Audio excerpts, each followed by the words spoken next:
तो आदाब, नमस्कार, गुड इवनिंग, सत श्री अकाल। एक बार फिर आप तमाम लोगों का स्वागत है क्राइम तक की कहानी के इस एपिसोड में। उम्मीद है पूरी फैमिली अच्छी होगी। पिछले एक महीने से लगातार शायद दो ही टॉपिक पे कहानियाँ चल रही थी। सुशांत सिंह राजपूत, उनकी मौत के लिए जो सच है उसको लेकर, और फिर 2 जुलाई के बाद से विकास दुबे, गैंगस्टर यूपी का। तो 14 जून को सुशांत सिंह राजपूत की मौत हुई थी। 2-3 जुलाई को बिकरू गांव में ये इनकाउंटर हुआ था, और अब विकास दुबे का भी इनकाउंटर हुआ। तो लगभग एक महीना पूरा इसी में चला गया। अब आज कहानी कुछ और, नई कहानी, जो अपनी कहानी की जो असली पहचान है उसी पे लौटते हैं। आज की कहानी भी हालांकि थोड़ी सी डेटेड इसलिए है कि परसों सुप्रीम कोर्ट में एक बड़ा इंपॉर्टेंट फैसला आया मंडे को। देश नहीं बल्कि दुनिया में बहुत सारे ऐसी जो रहस्य हैं, राज हैं, उनमें से एक राज हिंदुस्तान में भी है, और उस राज को हर एक कोई जानना चाहता है। लेकिन वो राज का सच है क्या, सामने नहीं आ रहा है बरसों से, बल्कि कई 100 साल से। पर कोशिश जारी है कि इस राज को पता किया जा सके। राज है एक खजाने का, राज है एक तिजोरी का, राज है एक दरवाजे का, और उस दरवाजे को खोलकर उस दरवाजे के पीछे जाने का, ताकि सच सामने आए। दरवाज़ा सामने है, दरवाजे में कोई नट बोल्ट, कोई बाकी ऐसी चीज़ नहीं है। दरवाजे के पास जाकर उसको एक खोलने की कोशिश भी की गई 2-3 बार, लेकिन ऐन वक्त पे दरवाज़ा खोलने का इरादा छोड़ दिया गया और पीछे हट गए। यहाँ तक कि इस देश की सबसे बड़ी अदालत सुप्रीम कोर्ट की निगरानी में 5 ऐसे दरवाजे तो खोल लिए गए। जब छठे दरवाजे को खोलने के लिए टीम आगे बढ़ी कानूनी तरीके से, तो वो टीम भी पीछे हट गई, क्योंकि उसने दरवाजे पे जो कुछ देखा उसे लगा कि पीछे हटना चाहिए, और उस दरवाजे से जुड़ी हुई जो कहानियाँ उन्हें पता चली तो उन्हें लगा पीछे हटना चाहिए। वो पीछे हट गए। उसके बाद से हर एक का इंतज़ार यही है, बल्कि ये 2011 की बात है, 9 साल हो गए अब, कि दरवाज़ा कब खुलेगा, अंदर का राज कब बाहर आएगा, अंदर ख़जाना है, कुछ और है, वो सच्चाई कब सामने आएगी। उम्मीद ये थी कि मंडे को सुप्रीम कोर्ट का इससे जुड़ा हुआ कुछ फैसला आएगा। सुप्रीम कोर्ट ने बाकी फैसले तो सुना दिए, लेकिन इस छठे दरवाजे के राज को अब भी सुप्रीम कोर्ट ने राज ही रहने दिया। अभी आखिरी फैसला नहीं दिया है कि इस छठे दरवाजे को कब खोलना है। तो एक बार फिर इंतज़ार ही करना पड़ेगा। मैं बात कर रहा हूं हिंदुस्तान के सबसे, बल्कि दुनिया के सबसे अमीर मंदिर की, जिस मंदिर में सबसे ज़्यादा दौलत है, जिस मंदिर के पास पूरा खजाना है, और सैकड़ों सालों से सिर्फ उसके कुछ दरवाजे खोले गए तो करीब 1.25 लाख करोड़ के खजाने बाहर आ गए।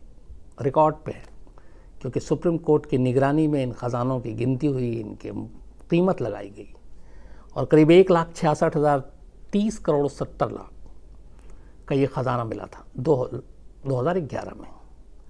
लेकिन कहते हैं कि जिस दरवाजे के पीछे सबसे ज़्यादा खजाना है, उस दरवाजे का खुलना बाकी है, और वही है वो छठा दरवाज़ा इस मंदिर का, जिसको लेके बहुत सारी कहानियाँ हैं।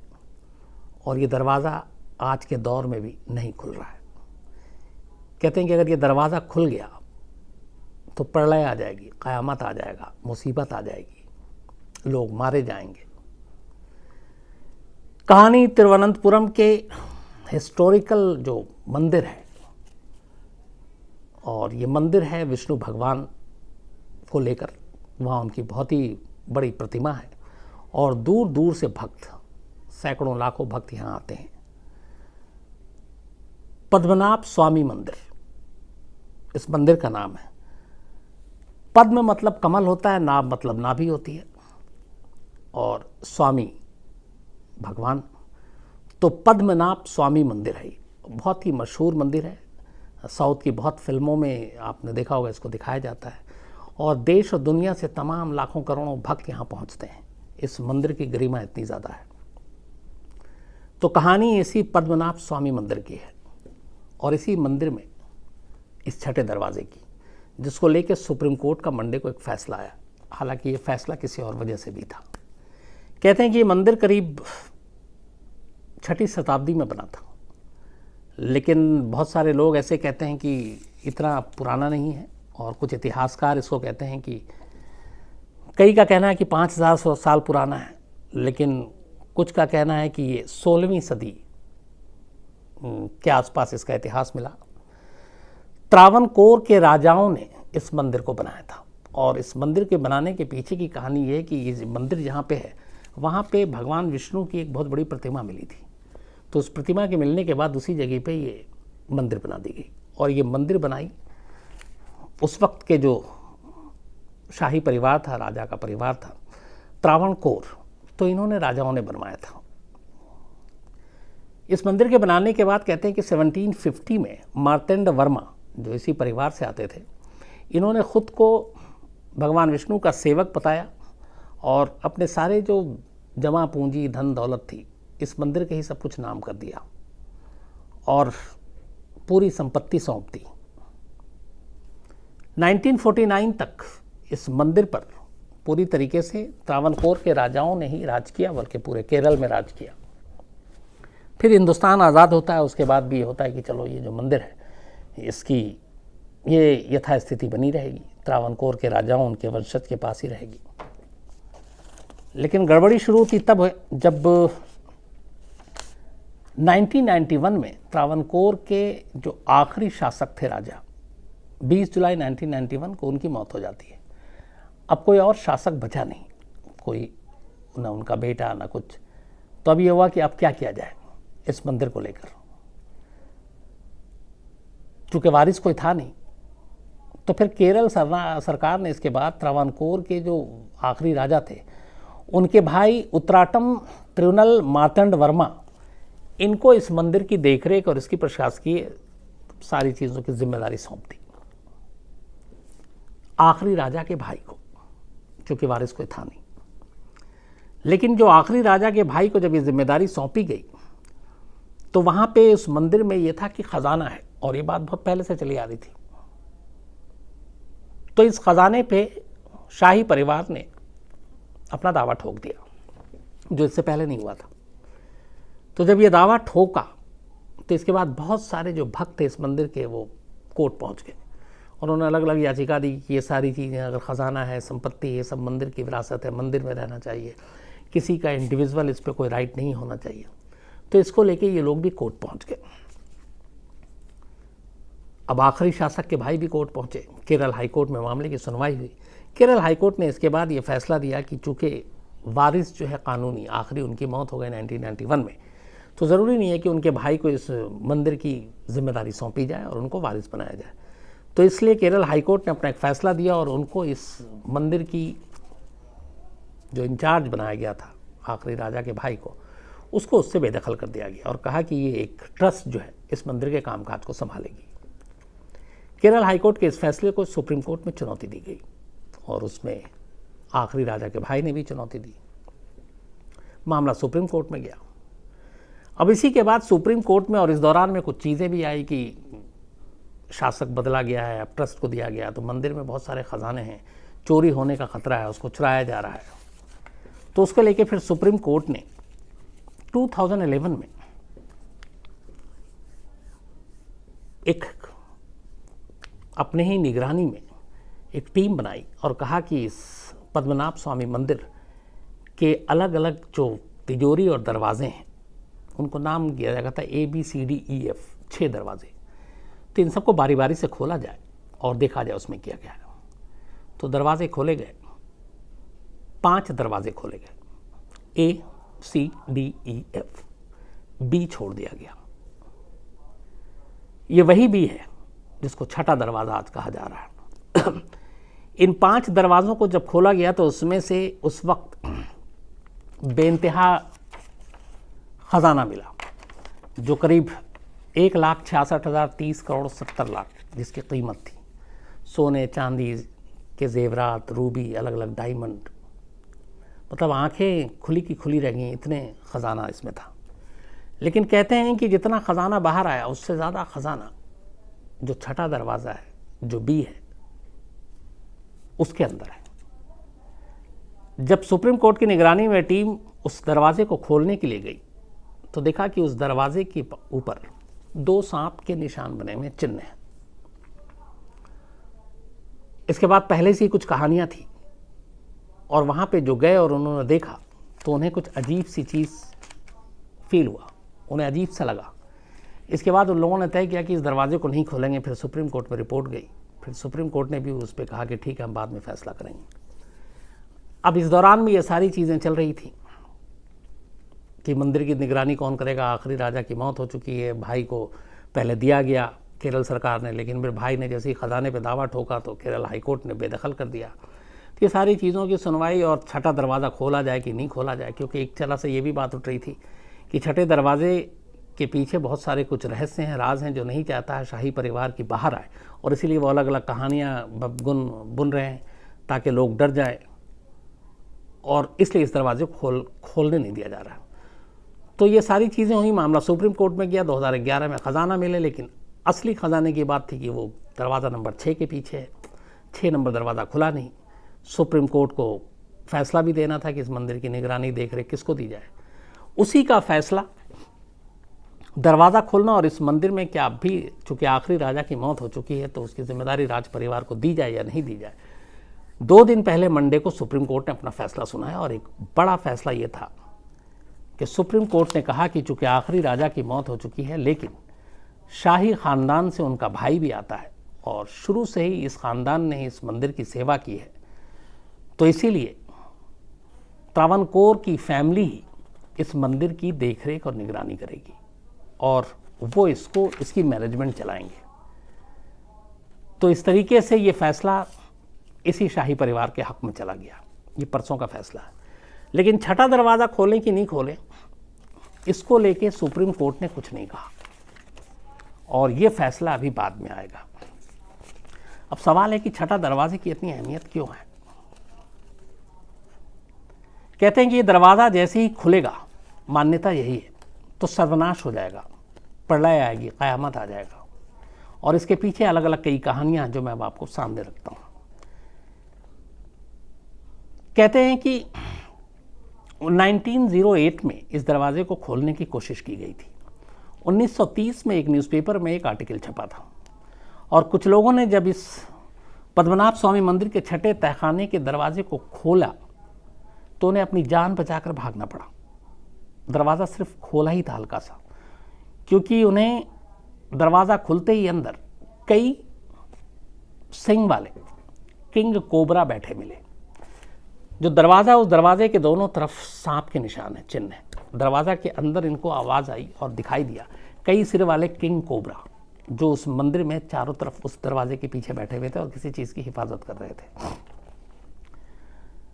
इस बड़े कोबरा को देखकर उन लोगों की हवा खराब हो गई, और उन्हें लगा कि मंदिर के अंदर जो खजाना है, सांप इसकी निगरानी कर रहे हैं। और फिर उसके बाद उन्हें बड़ी सारी आवाज़ आई, अजीब अजीब, और इसलिए डर के मारे वो लोग वहाँ से भागे। लेकिन कहते हैं कि जिन लोगों ने दरवाज़ा खोलने की कोशिश की थी, उस सब के सब उनकी मौत हो गई।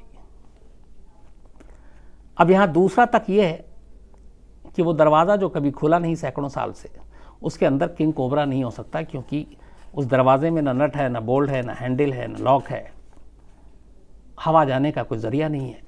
तो जिसके अंदर हवा नहीं, ऑक्सीजन नहीं, वहाँ किंग कोबरा कब तक जिंदा रह सकता है, एक ये है।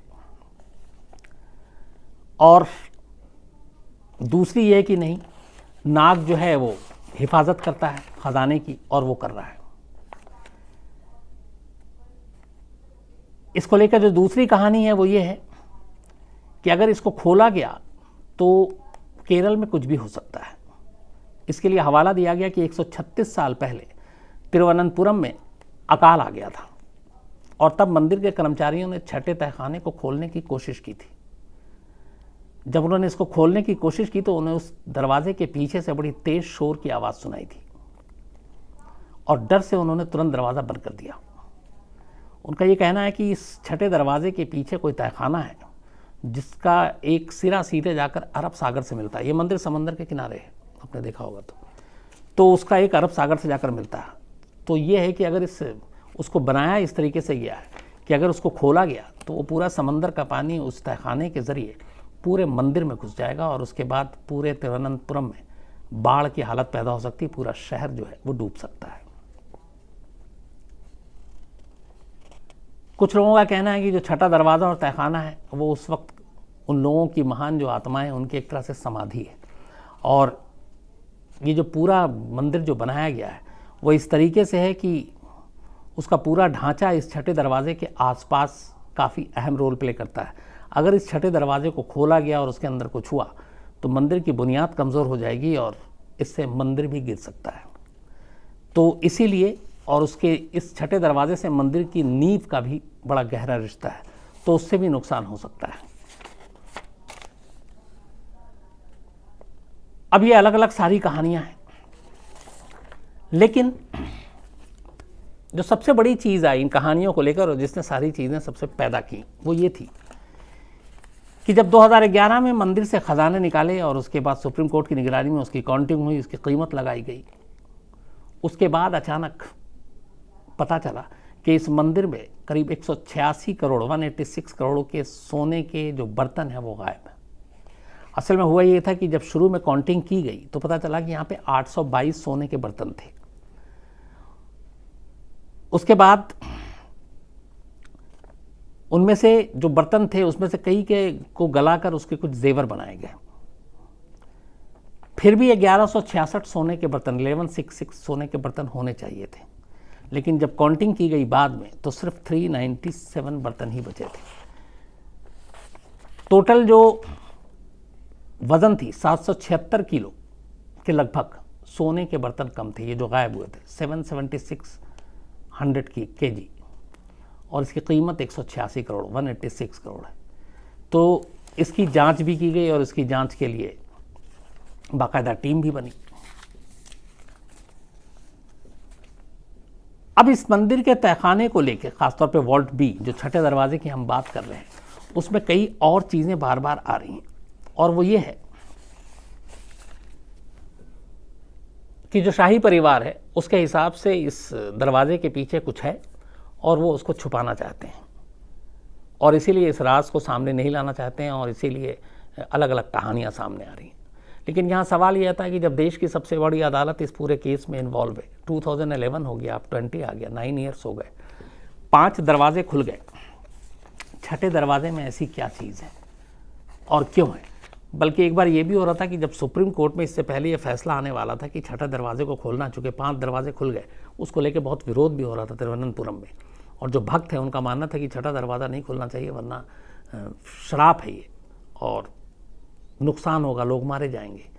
तो उसमें उस वक्त जब सुप्रीम कोर्ट में ये फैसला आने वाला था, कहते हैं कि सुप्रीम कोर्ट के फैसले के दौरान इस मंदिर के बाहर बाकायदा भक्त पूजा और अर्चना में लग गए थे, सिर्फ इसलिए कि सुप्रीम कोर्ट का ये फैसला ना आ जाए कि दरवाज़ा खोलना है तो क़यामत आ जाएगी।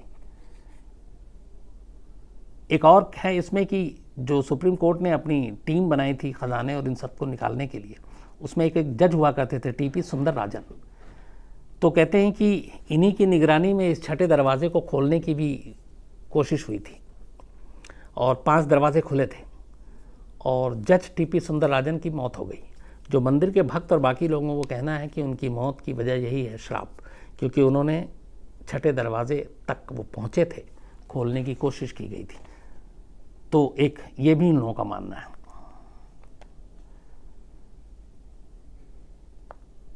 कई लोगों का ये मानना है कि इस छठे दरवाजे में जो खजाना है ये जो बाकी के दरवाजे से मिले हैं ये कुछ नहीं है।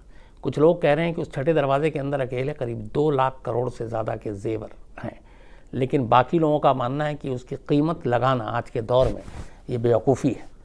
वो कीमत 2 लाख और 4 लाख और 10 लाख नहीं है, वो ऐसा है जो सोच से परे है। अब सच क्या है ये तो तभी पता चलेगा जब ये दरवाज़ा खुलेगा। दरवाज़ा खुलने की उम्मीद परसों सुप्रीम कोर्ट के फैसले से थी, लेकिन दरवाज़ा खुला नहीं है। अब सुप्रीम कोर्ट ने इस फैसले को अभी रखा हुआ है। अब देखना ये है कि सुप्रीम कोर्ट एक तरफ भक्त हैं, एक तरफ मंदिर से जुड़े हुए लोगों की आस्था है जो कहते हैं कि ये शापित दरवाज़ा है, इसे खोला गया तो तबाही आएगी और जस का तस रहने दिया जाए तो सब ठीक रहेगा। क्या सुप्रीम कोर्ट उन लोगों की सोच की तरफ जाती है या सुप्रीम कोर्ट इस दरवाजे को खोलने का फैसला करती है? तो ये भी सुप्रीम कोर्ट के ऊपर है, लेकिन यकीन मानिए इस दरवाजे के खुलने न खुलने पे पूरी दुनिया की नज़र है, क्योंकि एक ऐसा राज है जो परसों सदियों से चला आ रहा है और लोग जानना चाहते हैं। इस मंदिर की ख़ास बात यह, आप में से मुझे लगता है बहुत सारे लोग मंदिर गए होंगे, मैं नहीं जा पाया हूँ और फिल्मों में ही देखा है। हालांकि इस मंदिर में यह है कि सिर्फ हिंदू जो हैं धर्म के मानने वाले वही इसमें प्रवेश कर सकते हैं और इस मंदिर के लिए बाकायदा ड्रेस कोड है। पुरुष जो हैं वो धोती पहन के जा सकते हैं और महिला सिर्फ साड़ियों में ही जा सकती हैं। इसके देश भर में, दुनिया भर में भक्त हैं और यहाँ पे हमेशा साल में 2 सबसे बड़े उत्सव होते हैं जिसमें लाखों लोग शामिल होते हैं। तो आज भी इस मंदिर को लेकर, और ये कहते हैं कि ये दुनिया का सबसे अमीर मंदिर है, सबसे ज़्यादा जहाँ पे पैसे खजाने हैं, तो आज भी ये मंदिर एक वजह से और बाकी चीज़ों को छोड़कर लोग इसको याद करते हैं और वो ये है कि आखिर इस छठे दरवाजे के पीछे का राज क्या है। मैं भी चाहता हूँ कि सुप्रीम कोर्ट का जो फैसला हो उसके बाद आए और ये अगर एक बार दरवाज़ा खुलता है तो ये देखने की चीज़ होगी कि जो लोगों का डर है वो कितना सही था, या इस दरवाजे के अंदर कुछ और ही राज दफन है, कुछ और ही राज छुपा हुआ है। तो क्या है ये सच्चाई सुप्रीम कोर्ट ही सामने ला सकती है, क्योंकि उसी के फैसले से ही ये दरवाज़ा खुल सकता है। खुल सकता भी है और ये भी हो सकता है सुप्रीम कोर्ट कहे कि नहीं खोलना है, तो दोनों चीज़ें हो सकती हैं। तो चूँकि मंडे को ये फैसला आया, बहुत सारे लोगों के क्राइम तक फैमिली के मेल आए थे कि सर इस मंदिर के बारे में कुछ कहानी जो है आप थोड़ा सा बताएं, तो मुझे लगा कि आप तक पहुंचाना चाहिए और आपको बताना चाहिए। तो ये थी कहानी।